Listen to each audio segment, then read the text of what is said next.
अस्सलाम वालेकुम नाज़रीन, मैं उनकर पसंद तहरीन फ़ातिमा और आप देख रहे हैं सिटी वन न्यूज़। उस्ताद कौम का मामार होता है, तो इसी हवाला से ख़बर शामिल करते हैं भोवाना से, जहां गवर्नमेंट एलिमेंट्री स्कूल चकनम्बर 240 जीम बेहदलाना मलाका के हेड मास्टर मार उमर हयात अलग की रिटायरमंट के हवाले से एक पुरवकार तकरीब का तमाम किया गया, जिसमें दारजा का स्टाफ और डिप्टी एजुकेशन गोजा मियाँ जाहिद हुसैन, AEO भोवाना आकिब अली ने शिरकत की और हेड मास्टर को रिटायरमेंट पर खराज तासीन पेश किया और फूलों के गुलदस्ते पेश किए। रिपोर्ट कर रहे हैं चिन्नूर से हमारे नुमाइंदा डिस्ट्रिक्ट रिपोर्टर लियाकत अली सिप्रा।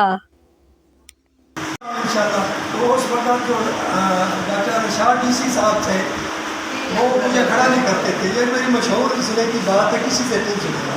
और 222 वाला हेड मास्टर जो अपना वो करवाते थे कि हमारी आदमी उनसे बुकाइए की नहीं, और मैंने वाक्य इन्होंने आदमी मुबशर बड़े असर से तो की तफसीर ईद हुआ था।